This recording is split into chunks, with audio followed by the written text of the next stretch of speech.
We have unconfirmed reports this morning that a plane has crashed into one of the towers of the World Trade Center. Did you see what happened? Well, I was in the past train, and there was a huge explosion sound. Everyone came out. Oh, my God. That looks like a second plane. The city is ordering a major evacuation. There is the potential that this is a double act of terrorism, and they are worried about other targets. Na manhã do 11 de setembro, eu estava no meu escritório e um colega apareceu na porta e falou: "Vem aqui agora." Como qualquer pessoa, eu fiquei em choque. Mas vou confessar, para mim não foi o momento mais assustador daquele mês. A Florida man has contracted a potentially deadly form of anthrax. In just a week's time, we have had 4 confirmed cases of anthrax. Letter sent to Senate Majority Leader tested positive. The worst case of bioterrorism in this country. The government is scrambling in case there's a worse anthrax or other nightmare scenario. Em setembro e outubro de 2001, a ameaça das armas biológicas se tornou totalmente real. Existem 2 armas biológicas que os especialistas colocam no topo da lista. São o antraz e a varíola. O antraz não é contagioso, mas a varíola é. Então, o que a varíola poderia desencadear teria uma consequência bem mais complexa. Ela já matou mais gente do que qualquer outro vírus. A eliminamos da natureza, mas ela não foi eliminada dos laboratórios. Não vacinamos a população contra a varíola porque a varíola foi erradicada, mas alguém pode fazê-la ressurgir de propósito. Podemos erradicar a varíola da natureza e até do mundo, mas não podemos erradicá-la das nossas almas. Vírus.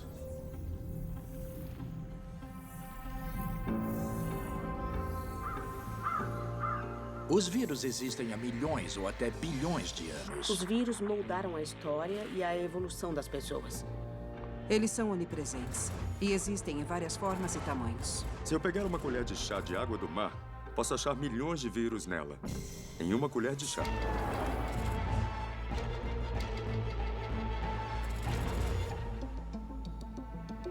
Um vírus sem outra célula não é nada, não tem sentido, não pode fazer nada. Um vírus é um pequeno pacote de proteínas, com um pouco de código genético bem no meio. E eles gostam de entrar nas células e enganá-las.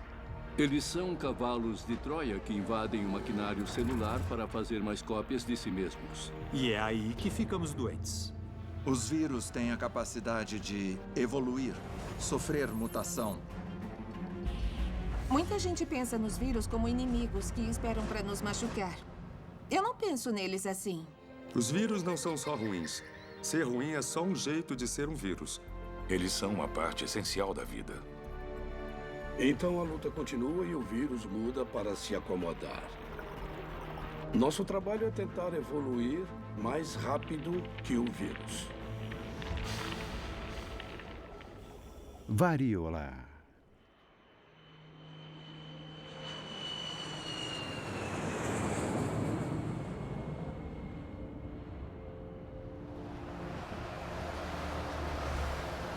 Eu juro solenemente e afirmo que serei verdadeiro e fiel à Constituição dos Estados Unidos. Muito bem, obrigado. Eu sou o Drill e vou estar no comando unificado hoje. E vocês estão aqui porque vamos fazer um exercício de ponto de distribuição, tá? Vamos fazer isso para testar a nossa habilidade para responder à epidemia de algum vírus ou a uma epidemia biológica. Estamos usando o ponto de distribuição para um exercício de desastre médico. Vai ser uma clínica contra a gripe. O público pode tomar a vacina contra a gripe de graça e o benefício para a gente é poder simular um evento biológico. Somos encorajados para que nosso plano de preparação inclua a varíola. A varíola é um agente de categoria A no bioterrorismo. Isso significa que a varíola tem um grande potencial de causar efeitos adversos no público, morbidade e mortalidade altas. E existe a preocupação de que o vírus da varíola possa ser usado em um ataque intencional para prejudicar a população. Antes da existência da vacina, a varíola foi um dos maiores assassinos e mutiladores da humanidade. Ela provavelmente matou mais pessoas do que todas as guerras da história da humanidade juntas. Somente no século XX, 500 milhões de pessoas morreram de varíola. É um número inacreditável, é um número surpreendente. Depois da erradicação global, em 1980, a conclusão foi que não era mais necessário vacinar as pessoas. A maior parte do mundo não foi vacinada contra a varíola.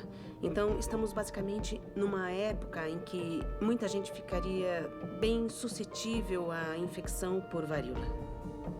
Um vírus como a varíola, na verdade, é uma bomba relógio biológica. Isso aqui é a aparência de uma arma de destruição em massa do século XXI. Se isso fosse o vírus da varíola em pó, daria para carregar meio quilo numa maleta e liberar dentro do metrô. Isso mudaria o curso da história.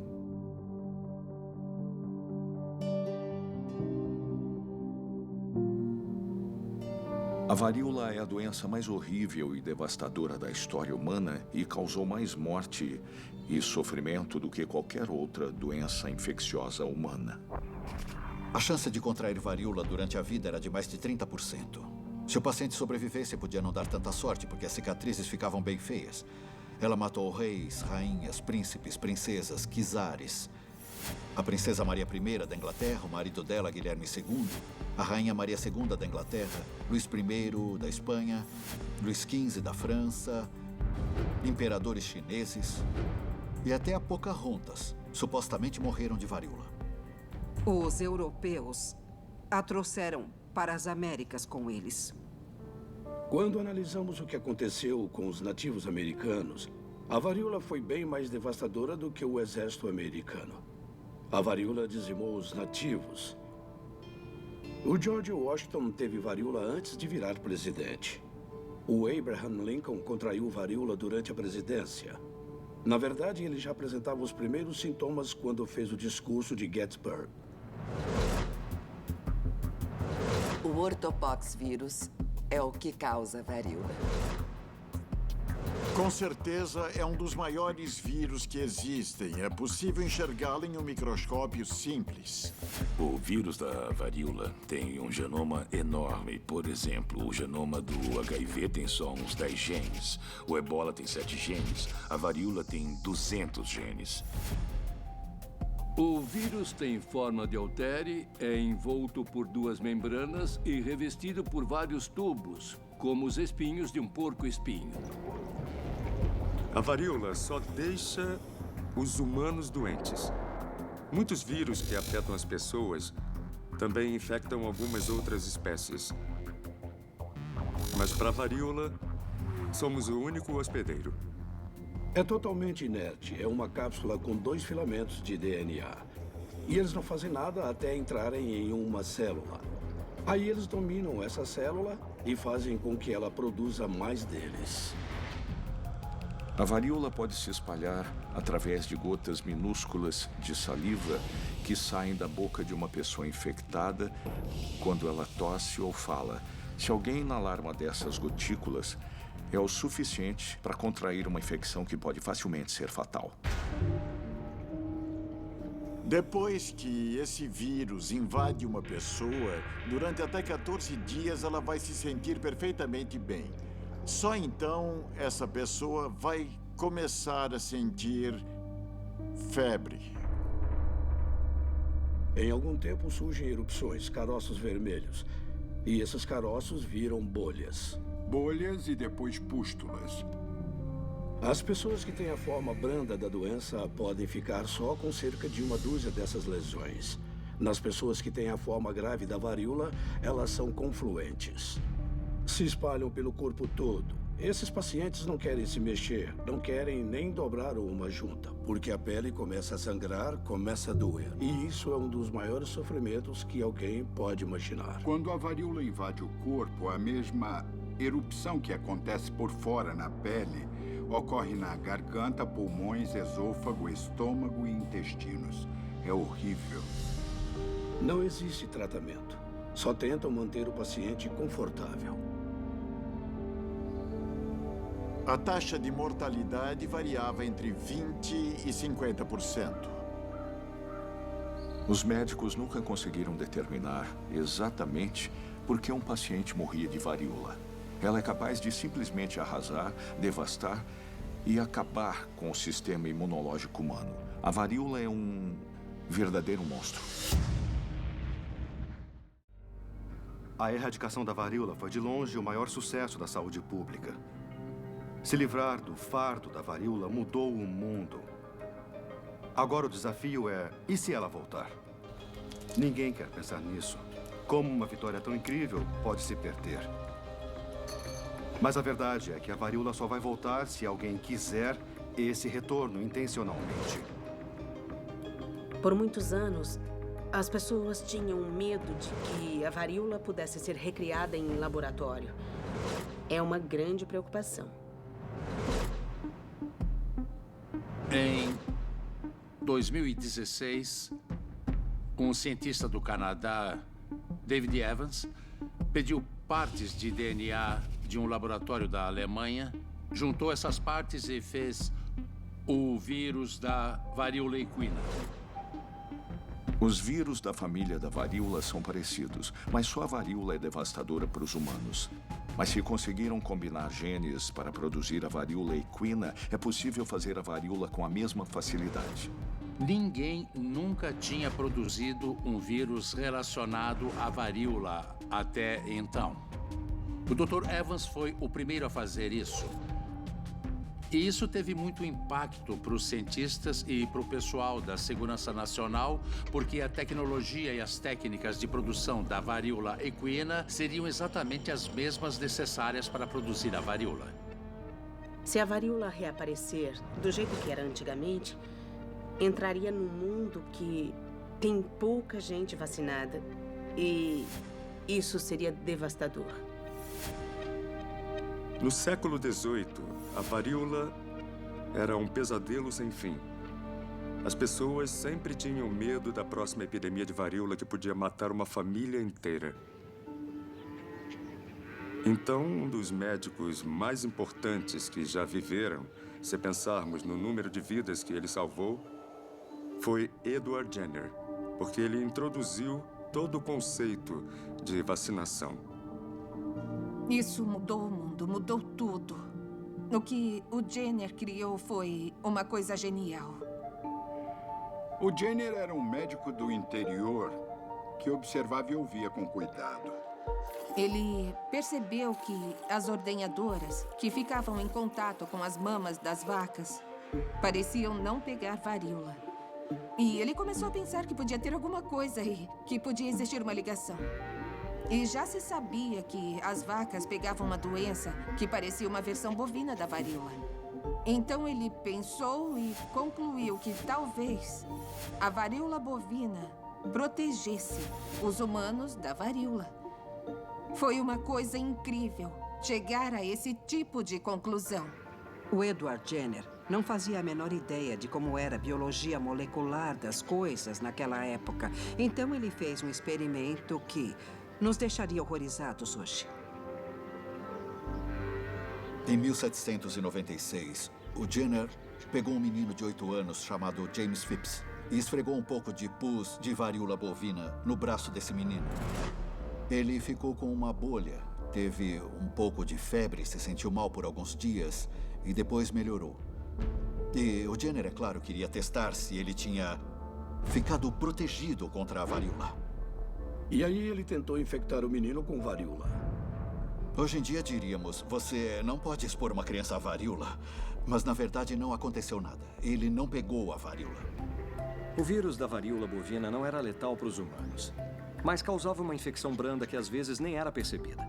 E o corpo aprendeu a combatê-la. Ela engana o sistema imunológico. O sistema imunológico acha que parece varíola. Então desenvolve anticorpos que combatem a varíola.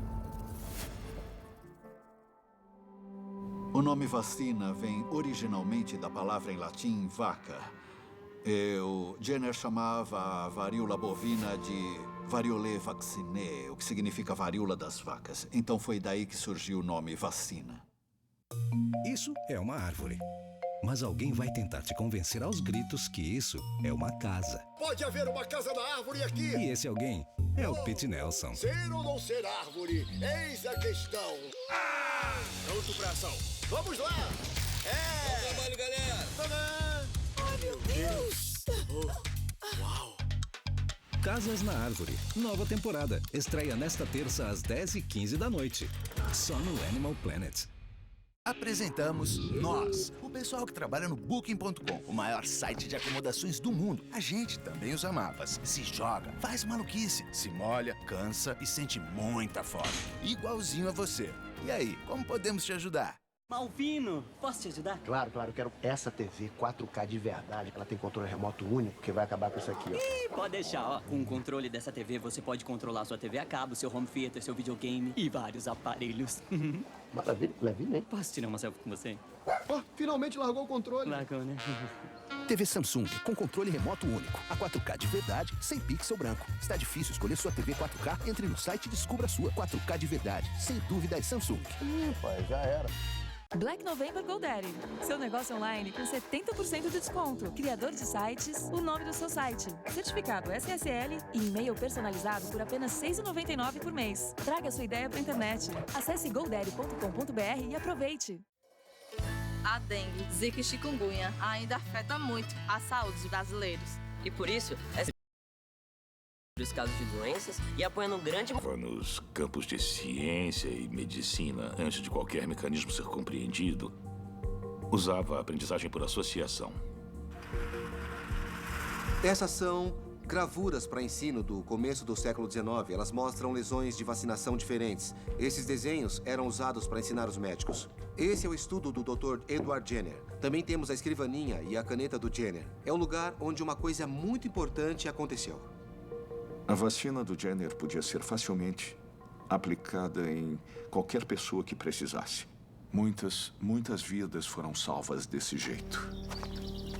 O próprio Edward Jenner descreveu isso como o templo da vacina. Era onde o Jenner vacinava o povo de Berkeley, totalmente de graça. As pessoas faziam fila em todo o jardim, chegando até a rua, porque estavam desesperadas para se proteger do que era a doença mais temida da época, que era a varíola. O Jenner falou, é um lugar onde fiéis adoradores da vacinação se reúnem. E como um padre, eu sempre quero ver o meu templo cheio de fiéis. O Jenner publicou seu estudo em 1798 e ele se espalhou com rapidez. O Thomas Jefferson tomou a vacina 3 anos depois, em 1801.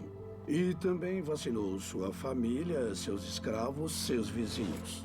Em uma carta ao Edward Jenner, o presidente Jefferson falou que essa vacina ia permitir que o mundo, com o tempo, erradicasse a varíola totalmente. A vacinação teve um impacto enorme no mundo em industrialização. No meio do século XX, a varíola era basicamente uma coisa do passado, em países como os Estados Unidos ou na Europa. Mas em boa parte do restante do mundo, a varíola continuava matando milhões de pessoas. Os Estados Unidos ficaram sujeitos a casos de fora e sabiam até a varíola ser eliminada em todo o mundo. Durante o século XX, alguns surtos foram provocados por pessoas que voltavam de viagens para outros países. Eles pegavam a varíola, voltavam para os países de origem e levavam a varíola junto. Em 1947, alguns turistas chegaram na cidade de Nova York e um deles morreu de varíola. Ele visitou todos os pontos turísticos antes de ficar doente. Milhares de nova-iorquinos foram expostos. A vacina contra a varíola era eficaz se as pessoas pudessem ser imunizadas alguns dias depois de terem sido expostas ao vírus. E milhões de pessoas fizeram fila para serem imunizadas. Em 6 dias, quase todo nova-iorquino tomou a vacina contra a varíola. Eu nem consigo imaginar isso hoje. É impossível evitar a movimentação dos vírus num mundo onde os aviões existem. O que está num vilarejo da Índia, África ou América do Sul pode chegar em Nova York ou Los Angeles em menos de 12 horas. E mesmo nas décadas de 60 e 70, os cientistas sabiam que enquanto houvesse um caso de varíola em qualquer lugar do mundo, ela poderia voltar. Então os cientistas analisaram o vírus, olharam para as ferramentas disponíveis e falaram: podemos erradicar. É um tipo de vírus que nós podemos varrer da face da Terra.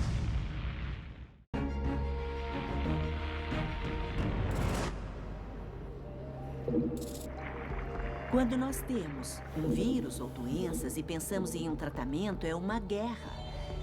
É uma batalha pela sobrevivência, é um jogo de ataque e defesa. Por isso a varíola é importante, porque mostrou para as pessoas que nós podemos fazer alguma coisa a respeito. Ele não é um castigo de um Deus cruel, é um vírus que pode ser combatido com a ciência. Todo o caso da campanha de erradicação da varíola feita pela Organização Mundial de Saúde é uma das histórias mais incríveis e tocantes da medicina do século XX. Foi um grande empenho em que a inteligência humana e a boa vontade de todo mundo se completaram. Quando o programa de erradicação começou, o mundo perdia 2 milhões de pessoas por ano para a varíola. E vamos lembrar que só 1/3 dos doentes morria. Muitas pessoas ficavam com marcas horríveis e muitas outras ficavam cegas. Na época em que o programa de erradicação da varíola começou, havia 5 regiões do mundo com a doença. América do Sul, principalmente o Brasil, Oeste e Centro da África, Leste e Sul da África, Subcontinente Indiano e Indonésia. Em 1958, na Assembleia Mundial da Saúde, os russos fizeram a proposta de erradicar a varíola. E era a primeira vez que eles participavam daquela assembleia em muitos anos. Então os outros países disseram: tudo bem, é o que os russos querem, vamos deixá-los felizes e aprovar isso. Nada parecido com a erradicação tinha sido tentado antes. O boato é que o diretor-geral da época teve certeza de que não ia dar certo, então decidiu: vamos escolher um chefe americano? Quando der errado, culpem o tal do Henderson. No começo dos anos 60, eu estava no Centro de Controle de Doenças e meu nome foi indicado. Eu não queria ir. O J. Henderson foi obrigado a ir até Genebra para comandar o programa de erradicação da varíola.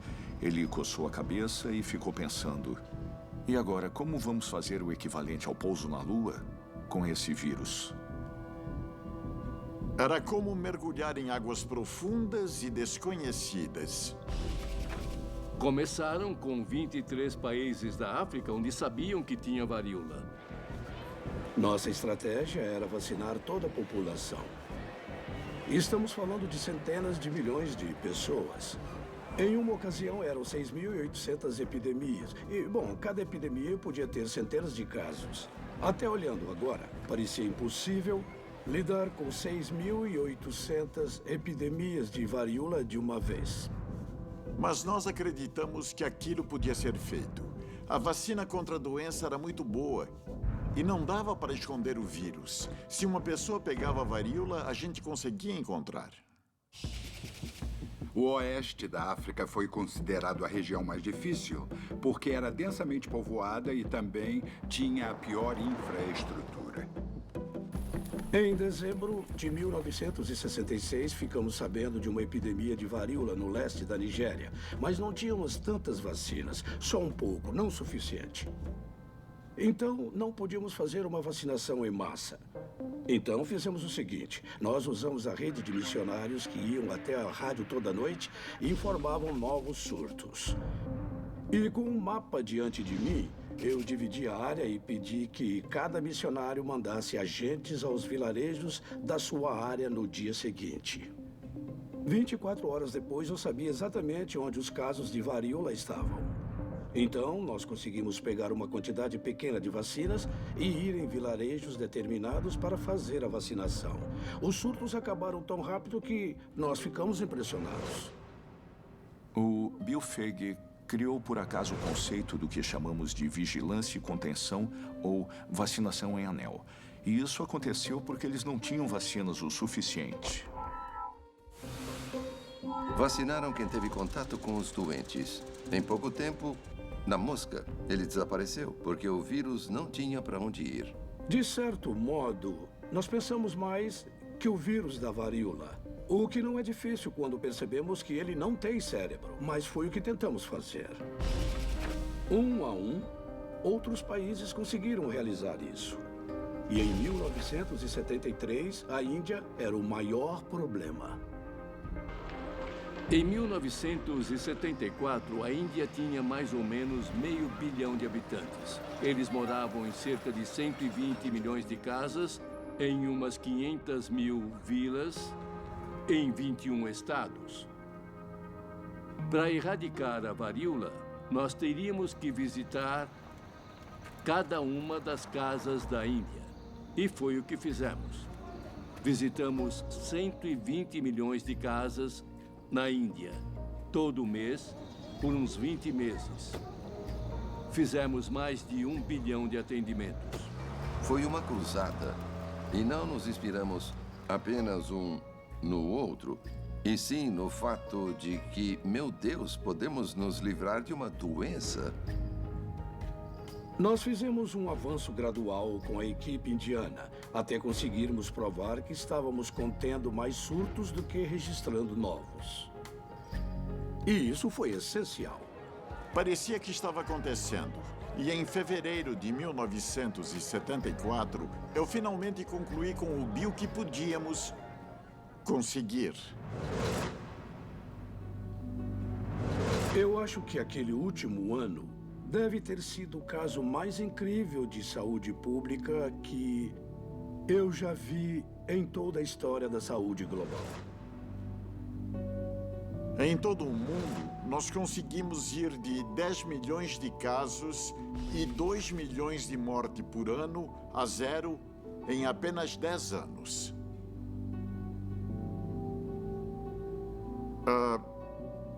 Eu fiquei muito feliz. A erradicação da varíola foi uma das grandes conquistas da humanidade. Eu tenho certeza que bilhões de vidas foram salvas como resultado. Good news from Geneva. The World Health Organization has made it official. Smallpox throughout the world has been virtually eliminated.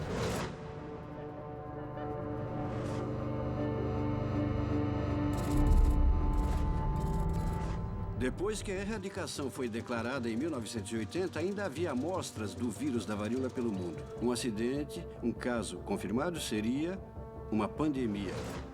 A varíola ainda era uma ameaça.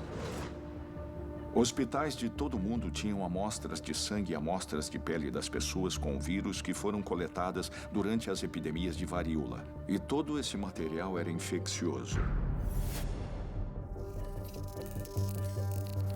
Naquele momento, a decisão foi pedir que os países voluntariamente identificassem qualquer estoque de material em potencial para que pudessem protegê-lo. O acordo que foi feito é que o vírus seria mantido em 2 lugares. Um seria o Centro de Controle e Prevenção de Doenças, um laboratório de segurança máxima em Atlanta. O outro seria um instituto de pesquisa no centro de Moscou. Enviando as amostras para esses 2 centros, a ideia era fazer o sequenciamento do vírus, aprender o máximo a respeito dele e depois destruí-lo. Essa era a intenção. Esse foi o acordo, que iam destruir o vírus no final das contas. Mas isso não aconteceu.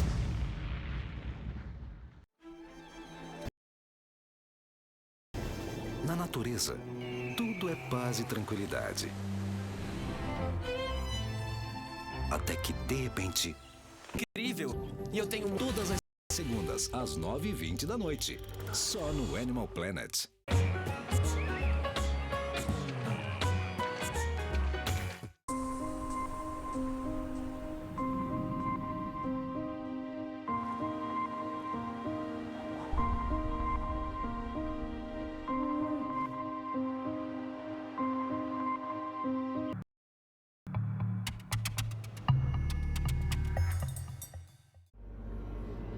O Dr. Josh Lederberg, que ganhou o prêmio Nobel, disse uma vez: no fim, os vírus vão ganhar. Mas no caso da varíola, eu acho que nós, a humanidade, vencemos. Talvez. Nós derrotamos a mãe natureza. Mas agora a questão é, uma organização terrorista ou alguma nação nos faria enfrentar a varíola de novo? Esse vírus foi erradicado da população humana. Então ele não existe. Existe apenas nos laboratórios da Rússia e dos Estados Unidos. We now take up agenda item 14.3, smallpox eradication, destruction of variola virus stocks. Agora, a questão é se o vírus deve ser guardado ou se até mesmo as amostras restantes do vírus, que estão em laboratórios de segurança máxima, devem ser destruídas. The risk of re-emergence of smallpox has changed significantly. We believe the WHO should reconsider this agenda item in 5 years or whenever research goal. Depois da erradicação do vírus, todos concordaram que ele devia ser destruído. Todo mundo concordou com isso no começo dos anos 90, mas então a preocupação sobre o uso como arma ficou cada vez mais evidente. Nos anos 90, depois da queda da União Soviética, vários cientistas desertaram e começaram a contar para os britânicos e americanos sobre programas de armas secretas que usavam vários vírus e organismos e eram feitos desde os anos 70.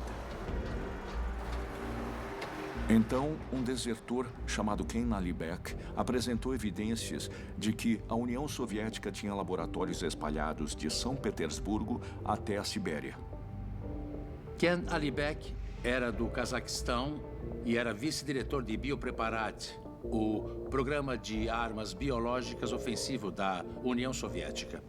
Lá, os pesquisadores desenvolviam armas biológicas a partir da varíola e de outros organismos perigosos. Mas o mais importante é que eles desenvolviam sistemas para disseminação dos vírus em populações humanas. 40 mil cientistas e engenheiros produzindo armas biológicas. Eles fizeram um estoque de quase 20 toneladas de vários tipos de varíola em tanques enormes. Eles se concentravam em armas biológicas que teriam o maior potencial de prejudicar os inimigos. E eles achavam que a varíola tinha que ficar no topo dessa lista. Bill Clinton começou a dar atenção para essa ameaça no fim dos anos 90 e para os detalhes que Ken Alibek e outros desertores falaram e ficou muito preocupado. Como resultado disso, concluíram que os Estados Unidos não estavam prontos para considerar os estoques sem valor. Então, o governo americano procurou a Organização Mundial da Saúde e falou: nós queremos tirar o vírus do freezer e fazer os seguintes tipos de estudos. O mundo estava se concentrando em produzir vacinas e antivirais novos. Em 1999, na Assembleia Mundial da Saúde, os Estados Unidos entraram com uma resolução pedindo o adiamento da destruição dos estoques de varíola. The committee agreed to authorize temporary retention up to not later than 2002 of the existing stocks of variola virus.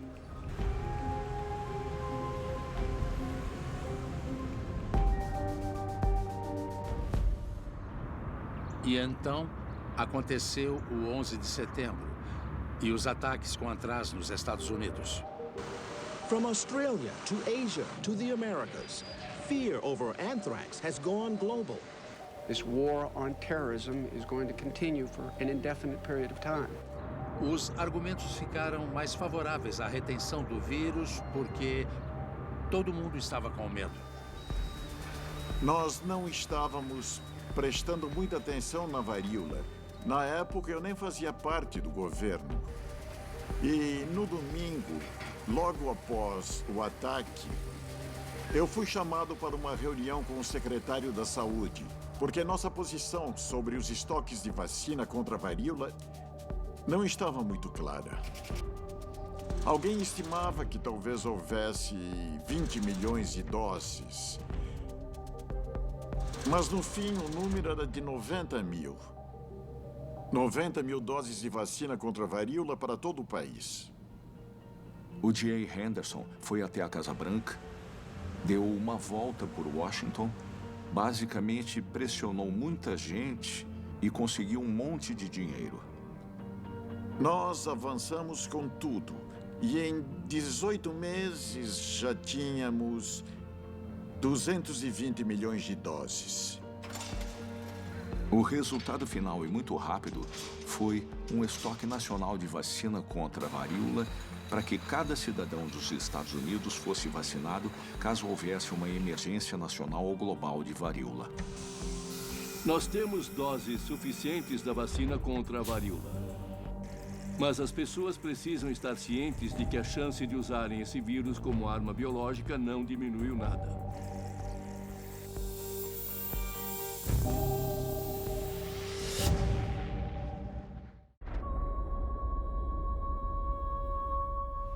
Eu comecei a pescar por causa do dinheiro. Era só um emprego. Mas eu logo descobri que era muito mais do que isso.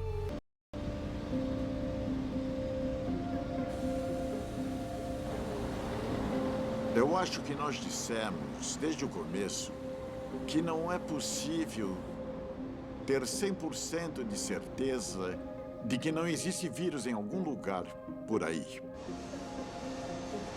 O estoque estratégico nacional é o depósito de medicamentos e suprimentos médicos da nação.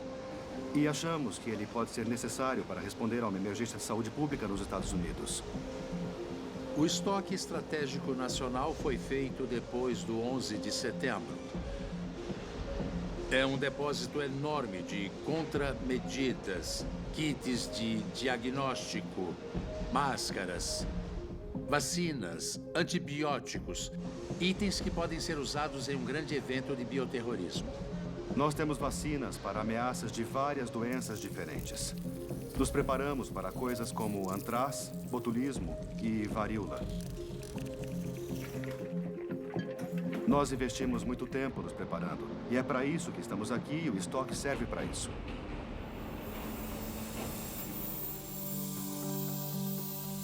Houve pelo menos 3 ocasiões em que eu sei que amostras do vírus da varíola foram encontradas, como descobrimos no Instituto de Saúde. Em 2014, encontraram 6 frascos etiquetados como varíola no Instituto Nacional de Saúde em Washington.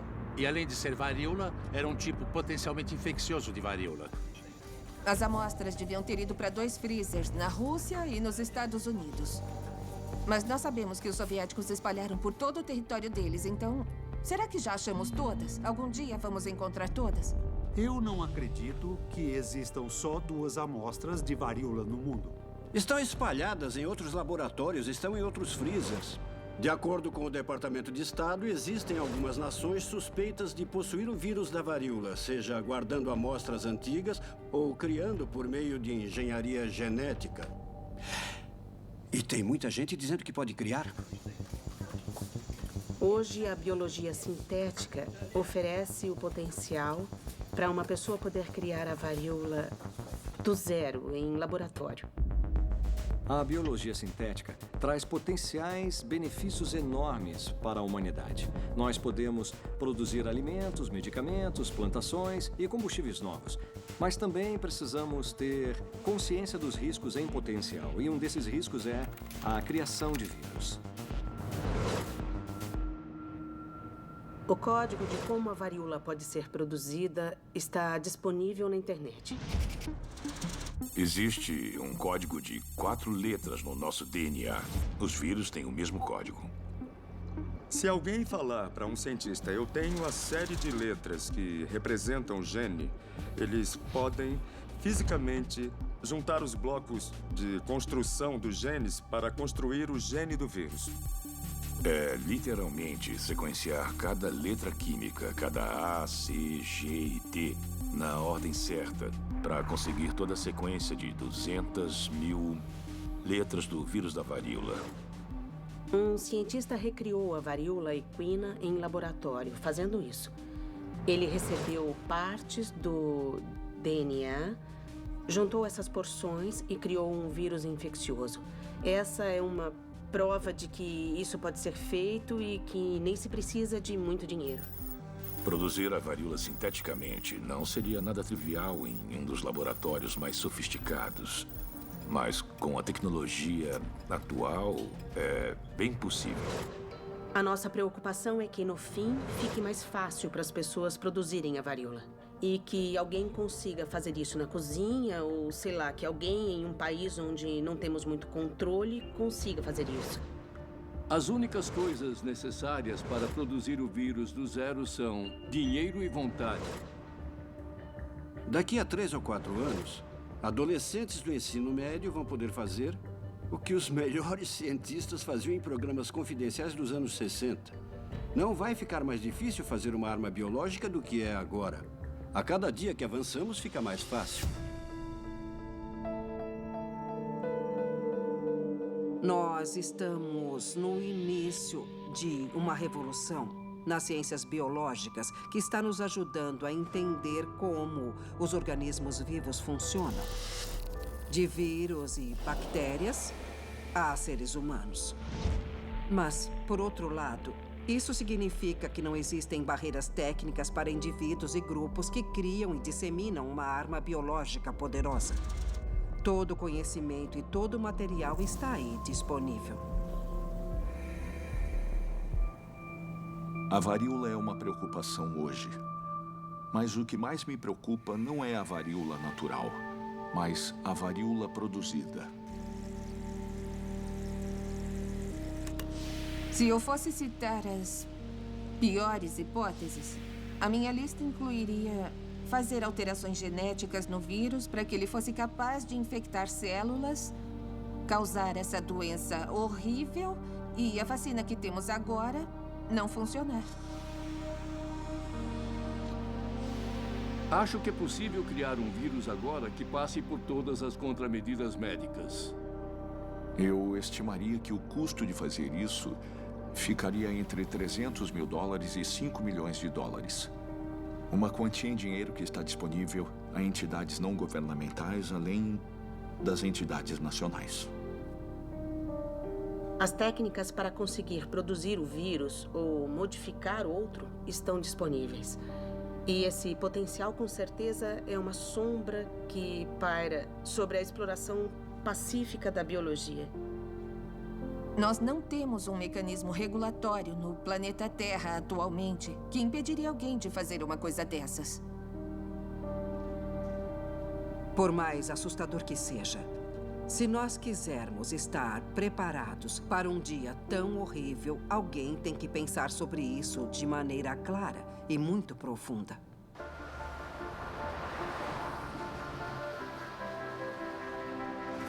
Então, a questão hoje é: estamos preparados? Sabemos que a mãe natureza vai continuar nos atacando, seja com Zika, SARS, Ebola ou outras doenças emergentes que ainda nem conhecemos. Nós precisamos de um sistema de resposta para esse país, e isso envolve manter as pessoas informadas o tempo todo. Produzir vacinas novas para sempre termos vacinas frescas em estoque. Tem muita coisa que podemos fazer para nos defender de epidemias, sejam intencionais ou naturais. Podemos criar com muita rapidez vacinas novas e produzi-las em escala e imunizar as pessoas que precisam para evitar epidemias. Mas precisamos decidir fazer. A história da varíola é a história de um vírus dizimando centenas de milhões e até bilhões de pessoas e tendo o maior efeito possível na humanidade. Mas nos livramos dele. Então, sabemos que podemos fazer isso. Mas a ameaça da varíola é real e ela pode voltar. A campanha de erradicação da varíola é uma grande inspiração, porque demonstra que a luta contra os vírus é uma luta que podemos ganhar. Se esse tipo de esforço for mantido, podemos nos livrar de outros vírus, podemos até erradicá-los. Mas vai ser preciso muito trabalho até o minuto final. O resumo da história da varíola, para mim, é que estamos juntos nessa. E a batalha continua.